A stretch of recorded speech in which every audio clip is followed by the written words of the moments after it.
Құрметті достар, біз мінекей бал массажын жасауды сіздерге көрсететін боламын. Бірінші ол үшін бал массажын жасамас бұрын жылы душ қабылдап алса болады, болмаса жылы марымен арқасын сүртіп аласыздар дейді.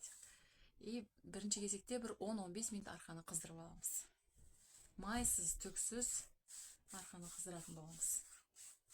10-15 минут. 10-15 минут арқаны қыздырамыз.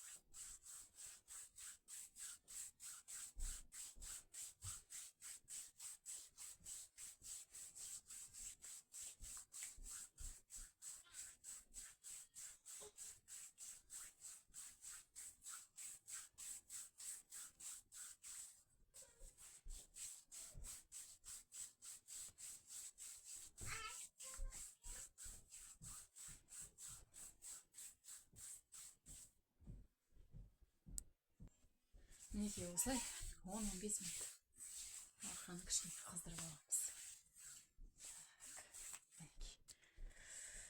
Енді үстіп балдың қайласыға құйып алыңыздар. Жұмсақ болу керек, табиғи болу керек.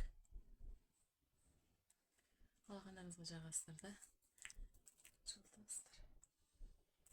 Жағатын жерге, жасайтын жерлеріңізге осылай ақырын-ақырын балды жағып шығасыздар.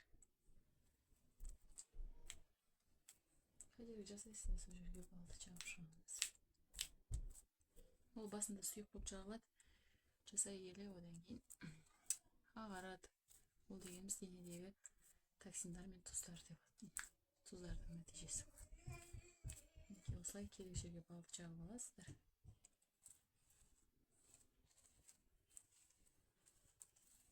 Біз мына кісінің арқасына толық жасаймыз.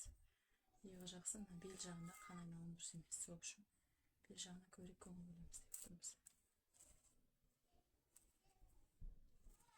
Осылай жағып аласыздар.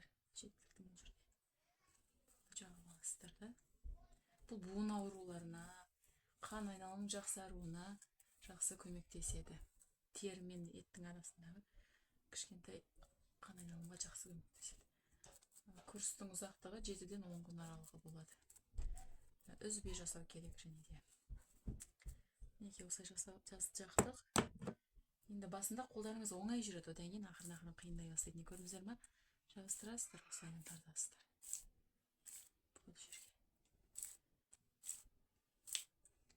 Қол жеңіл жүреді басында.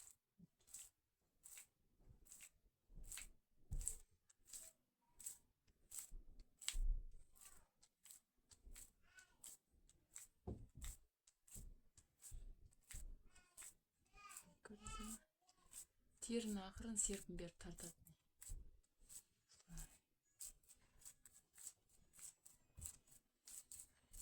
Жеңіл ритммен осылай тартып отырамыз. Алақанымызды көрдіңіздер ме? Балдың түсі ағарады, ол дегеніміз токсиндар мен тұздар денедегі. Осылай істеп шығамыз. Осылай істей бересіздер.